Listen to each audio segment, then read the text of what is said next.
guys, I am Kamlesh Kumar. Welcome to your my target point. अगर मेरे पिछले वीडियो आपने नहीं देखे हैं तो डिस्क्रिप्शन के लिंक में जाकर मेरे पिछले वीडियो देखिए, उन्हें लाइक करिए, शेयर करिए और सब्सक्राइब करिए। कक्षा 10 वास्तविक संख्याएं प्रश्नावली 1.2 क्वेश्चन नंबर 4 HCF अर्थात मासा 9 दिया है। एलसीएम ज्ञात कीजिए। यहाँ पर ब्रैकेट में पहली संख्या 306 है, कॉमा दूसरी संख्या 657 है। ये दोनों संख्याएं इस ब्रैकेट में लिख दी गई और इसका मतलब ये हुआ कि इन दोनों संख्याओं का एलसीएम ज्ञात कीजिए। जब एचसीएफ दिया हो आपका और एलसीएम ज्ञात करना हो और पहली संख्या और दूसरी संख्या दी हो तो एक फार्मूला चलता है, पहली संख्या गुणे दूसरी संख्या इक्वल टू लासा गुणे मासा। यहाँ पर एचसीएफ का दिया है 9, चूंकि एचसीएफ इक्वल टू 9, पहली संख्या दी है 306, दूसरी संख्या 657, पहली संख्या का चिन्ह है, पहली संख्या इक्वल टू 306, दूसरी संख्या इक्वल टू 657 और हम फार्मूला जानते हैं कि पहली संख्या गुणे दूसरी संख्या equal to HCF multiple LCM. पहली संख्या आपकी 306 है, दूसरी संख्या 657 है। HCF आपका 9 है, जो मैंने यहाँ पर लिखा HCF 9 है। एलसीएम पता करना है। एलसीएम 9 का डिवीजन देंगे, 9 3 27, 3 शेष बचता है, 6 से मिलकर 36 हो गया और चौके 36 अर्थात 34 मल्टीपल 657 इक्वल टू एलसीएम। इसका मल्टीपल कर लेते हैं,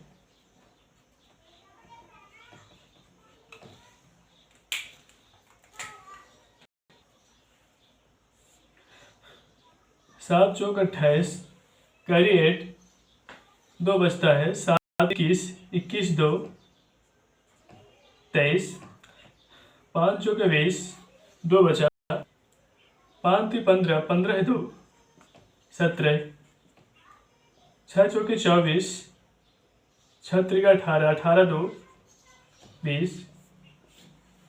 जोड़ लेते हैं इसको, 8 3 0 3, 7 2 9 9 13, 1 बचता है, 0 1 1 1 2 2 बचा।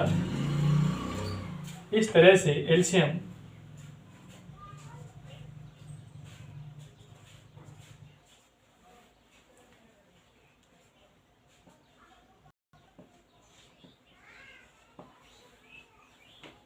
आपका 22,338 आ रहा है। ये फाइंड करना था हमको एलसीएम। ये दोनों संख्याएं हैं तो ब्रैकेट में हम लिख देते हैं 306, 657। इसका मतलब पहली संख्या और दूसरी संख्या, इसका एलसीएम हमने ज्ञात कर लिया 22,338। क्वेश्चन नंबर 5, जांच कीजिए कि क्या किसी प्राकृतिक संख्या n के लिए संख्या 6 की पावर n अंक 0 पर समाप्त हो सकती है।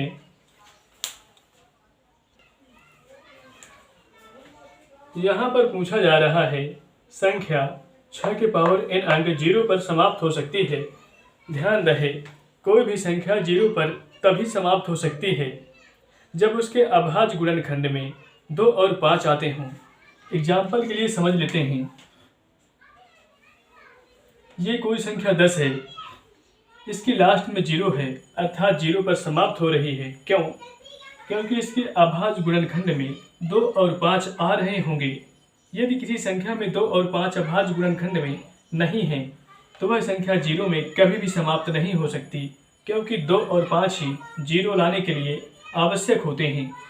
जैसे 10 के अभाज्य गुणनखंड अगर करेंगे 2 × 5, यहाँ पर 2 आया है और 5, अगर 5 नहीं आया, केवल 2 आया है तो 0 नहीं आ सकता। देखते हैं, 3 दूना 6, अगर 2 बस आया है और उसके साथ 5 नहीं आया तो 0 कभी नहीं आ सकता। हमने मल्टीपल कर दिया, क्या इसके लास्ट में 0 आ रहा है? नहीं। अगर केवल 5 है, यहाँ पर कोई तीसरी संख्या है, 5 × 15, क्या 5 के आने से ही 0 आ रहा है? नहीं आ रहा।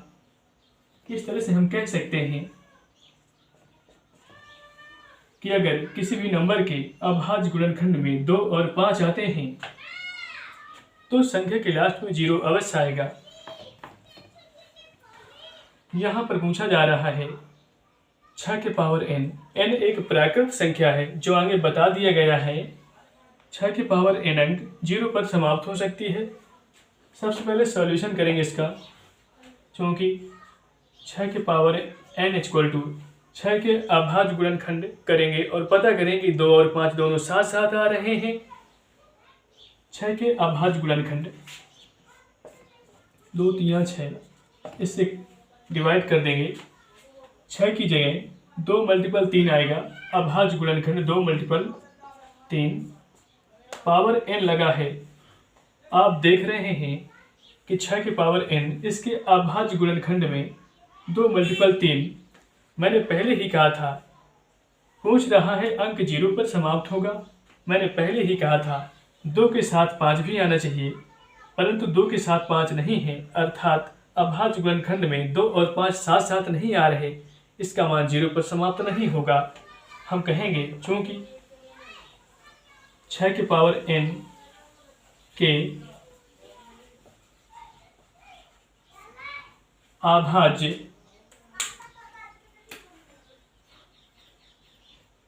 गुणनखंड में 2 और गुणनखंड में 2 तो आ रहा है परंतु 5 नहीं आ रहा। गुणनखंड में 5 नहीं आता, 5 नहीं आता है, अतः 6 के पावर n अंक 0 पर समाप्त नहीं होगा किसी प्राकृत संख्या n के लिए। अतः 6 के पावर n अंक 0 पर समाप्त नहीं होगा।